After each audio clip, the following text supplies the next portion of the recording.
कहना था,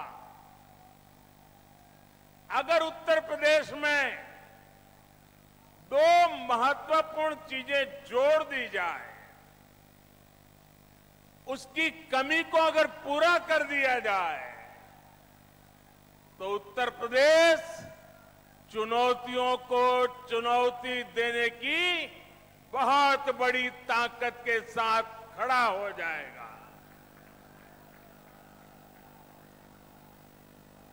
पहला मुद्दा था यहां की खराब कानून व्यवस्था। जब मैं पहले की बात कर रहा हूं, क्या हाल था आप जानते हैं। और दूसरी हालत थी हर प्रकार से खराब कनेक्टिविटी।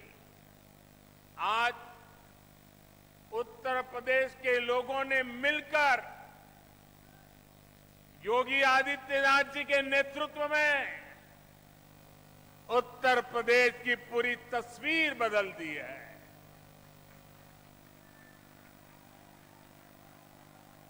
योगी जी के नेतृत्व वाली सरकार में कानून व्यवस्था भी सुधरी है और कनेक्टिविटी भी तेज से सुधर रही है। आजादी के बाद के 7 दशकों में यूपी में यातायात के आधुनिक साधनों के लिए जितना काम हुआ, उससे ज्यादा काम आज हो रहा है। मैं आपसे पूछ रहा हूं, हो रहा है कि नहीं हो रहा है? हो रहा है कि नहीं हो रहा है? आंखों के सामने दिख रहा है कि नहीं दिख रहा है? बुंदेलखंड एक्सप्रेसवे से चित्रकूट से दिल्ली की दूरी करीब करीब 3-4 घंटे कम हुई है, लेकिन इसका लाभ इससे भी कहीं गुना ज्यादा है। ये एक्सप्रेसवे यहां सिर्फ वाहनों को गति देगा इतना ही नहीं है, बल्कि ये पूरे बुंदेलखंड की औद्योगिक प्रगति को भी गति देने वाला है। इसके दोनों तरफ, इस एक्सप्रेस हाईवे के दोनों तरफ अनेक उद्योग स्थापित होने वाले हैं। यहां भंडारण की सुविधाएं, कोल्ड स्टोरेज की सुविधाएं बनने वाली है। बुंदेलखंड एक्सप्रेसवे की वजह से इस क्षेत्र में कृषि आधारित उद्योग लगाने बहुत आसान हो जाएंगे। खेत में पैदा होने वाली उपज को नए बाजारों में पहुंचाना आसान होगा। बुंदेलखंड में बन रहे डिफेंस कॉरिडोर को भी इससे बहुत मदद मिलेगी। यानी ये एक्सप्रेसवे बुंदेलखंड के कोने कोने को विकास, स्वरोजगार और नए अवसरों भी जोड़ने वाला है। साथियों, एक समय था जब माना जाता था कि यातायात के आधुनिक साधनों पर पहला अधिकार सिर्फ बड़े बड़े शहरों का ही है। मुंबई हो, चेन्नई हो, कोलकाता हो, बेंगलुरु हो, हैदराबाद हो, दिल्ली हो, सब कुछ उनको ही मिले। लेकिन अब सरकार की बदली है, मिजाज भी बदला है, और ये मोदी है, ये योगी है। अब उस पुरानी सोच को छोड़कर, उसे पीछे रखकर हम एक नए तरीके से आगे बढ़ रहे हैं। साल 2017 के बाद से उत्तर प्रदेश में कनेक्टिविटी के जो काम शुरू हुए उनमें बड़े शहरों के साथ ही छोटे शहरों को भी उतनी ही प्राथमिकता दी गई है। ये बुंदेलखंड एक्सप्रेसवे चित्रकूट, बांदा, हमीरपुर, महोबा, जालौन, औरैया और इटावा से होकर गुजर रहा है। पूर्वांचल एक्सप्रेसवे लखनऊ के साथ ही बाराबंकी, अमेठी, सुल्तानपुर, अयोध्या, अंबेडकर नगर, आजमगढ़, मऊ और गाजीपुर से गुजर रहा है। गोरखपुर लिंक एक्सप्रेस अंबेडकर नगर, संत कबीर नगर और आजमगढ़ को जोड़ता है। गंगा एक्सप्रेसवे मेरठ, हापुड़, बुलंदशहर, अमरोहा, संभल, बदायूं, शाहजहांपुर, हरदोई, उन्नाव, रायबरेली, प्रतापगढ़ और प्रयागराज को जोड़ने का काम करेगा।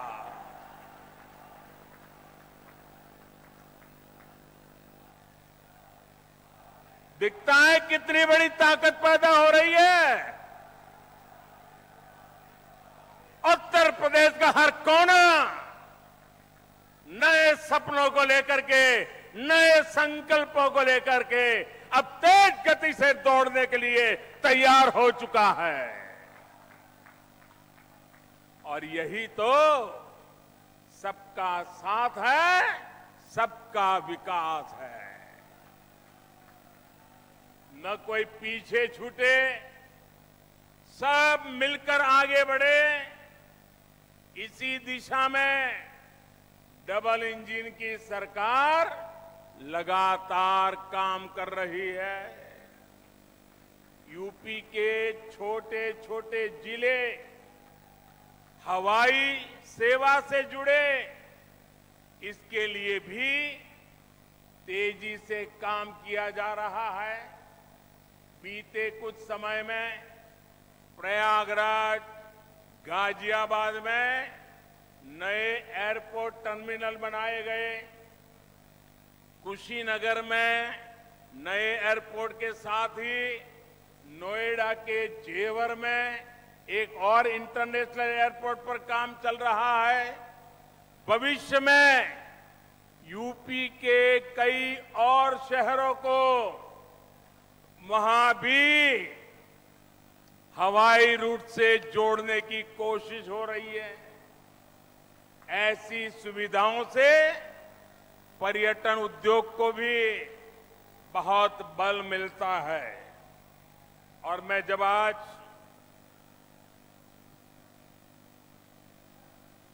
यहां मंच पर आ रहा था तो उसके पहले मैं इस बुंदेलखंड एक्सप्रेसवे का प्रेजेंटेशन देख रहा था, एक मॉड्यूल लगा है वो देख रहा था। और मैंने देखा कि इस एक्सप्रेसवे के बगल में जो जो स्थान है वहां पर कई सारे किले हैं। सिर्फ झांसी का ही किला है ऐसा नहीं, कई सारे किले हैं। आप में से जो विदेश की दुनिया जानते होंगे उनको मालूम होगा, यूरोप के कई देश ऐसे हैं जहां पर किले देखने का एक बहुत बड़ा टूरिज्म उद्योग चलता है और दुनिया के लोग पुराने किले देखने के लिए आते हैं। आज बुंदेलखंड एक्सप्रेसवे बनने के बाद मैं योगी जी की सरकार को कहूंगा कि आप भी इन किलों के देखने के लिए एक शानदार टूरिज्म सर्किट बनाइए। दुनिया भर के टूरिस्ट यहां आए और मेरे बुंदेलखंड की इस ताकत को देखे। इतना ही नहीं, मैं आज योगी जी से आग्रह एक और करूंगा। आप उत्तर प्रदेश के नौजवानों के लिए इस बार जब ठंड की सीजन शुरू हो जाए, मौसम ठंडी का शुरू हो जाए, तो किले चढ़ने की स्पर्धा आयोजित कीजिए। और परंपरागत रास्ते से नहीं, कठिन से कठिन रास्ता तय कीजिए और नौजवान को बुलाइए। कौन जल्दी से जल्दी चढ़ता है, कौन किले पर सवार होता है। आप देखना, उत्तर प्रदेश के हजारों नौजवान इस स्पर्धा में जुड़ने के लिए आ जाएंगे और उसके कारण बुंदेलखंड में लोग आएंगे, रात को मुकाम करेंगे, कुछ खर्चा करेंगे, रोजी रोटी के लिए बहुत बड़ी ताकत खड़ी हो जाएगी। साथियों, एक एक्सप्रेस में कितने प्रकार के कामों को अवसर का जन्म दे देता है।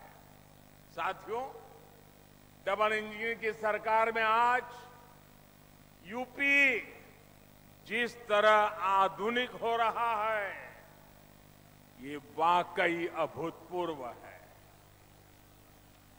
जिस यूपी में, जरा याद रखना दोस्तों, मैं जो कह रहा हूं याद रखोगे, याद रखोगे?